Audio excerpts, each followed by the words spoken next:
दोस्तों, टीपू सुल्तान कौन थे और आखिर क्यों टीपू सुल्तान को टाइगर ऑफ मैसूर कहा जाता है। चलिए इस वीडियो में समझते हैं कि टीपू सुल्तान का पूरा इतिहास क्या था। गीदड़ की तरह 100 साल की जिंदगी जीने से बेहतर है कि मैं शेर की तरह एक दिन की जिंदगी जीऊं। दोस्तों, ये अल्फाज थे शेर मैसूर कहे जाने वाले टीपू सुल्तान के, जिसने अंग्रेजों को घुटने टेकवा दिए थे। दोस्तों, टीपू सुल्तान की बहादुरी, उनकी दानिशमंदी और उनकी ताकत की जितनी तारीफ की जाए उतनी कम है। वो टीपू सुल्तान ही था जिसने अपनी आखिरी सांसों तक अंग्रेजों को भारत पर कब्जा करने से रोके रखा था।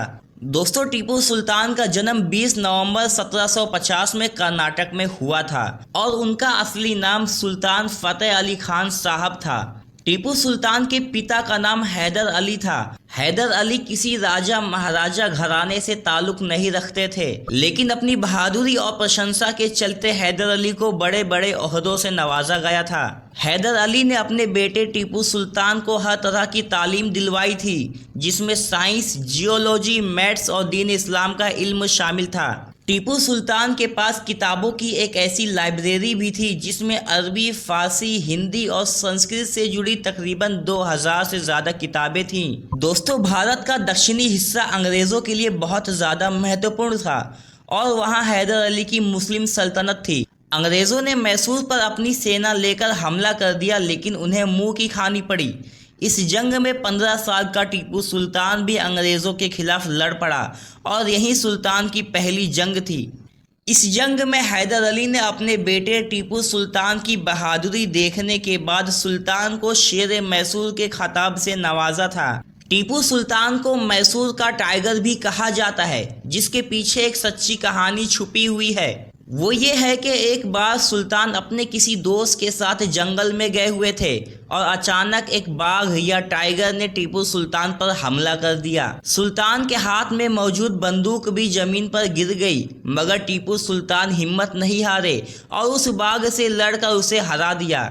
इसी वाक़या के बाद से टीपू सुल्तान को मैसूर का टाइगर कहा जाने लगा। वक्त गुजरने के साथ 1782 में हैदर अली की मौत हो गई और टीपू सुल्तान को मैसूर सल्तनत का सुल्तान बना दिया गया था। सुल्तान बनते ही टीपू ने अपने खोए हुए हिस्सों को अंग्रेजों से छीनना शुरू कर दिया था। दोस्तों, इतिहास में मिसाइलों का इस्तेमाल सबसे पहले टीपू सुल्तान ने ही किया था, इसलिए टीपू सुल्तान को दुनिया का पहला मिसाइल मैन भी कहा जाता है। टीपू सुल्तान किसी साइंटिस्ट से कम ना थे। उनकी छोटी लेकिन खतरनाक मिसाइलों ने अंग्रेजों के छक्के छुड़ा दिए थे। यही वो वक्त था जब टीपू सुल्तान अंग्रेजों से बदला लेने के लिए पल पल तड़पते रहे, और जबकि मराठा और निज़ाम कुछ रुपयों और हिस्सों के लिए अंग्रेजों के साथ मिल चुके थे। अंग्रेज अक्सर कहा करते थे कि जब तक टीपू सुल्तान जिंदा है हम कभी हिंदुस्तान पर हुकूमत नहीं कर पाएंगे। इसीलिए अंग्रेजों ने मैसूर पर हमला करने की एक और साजिश की।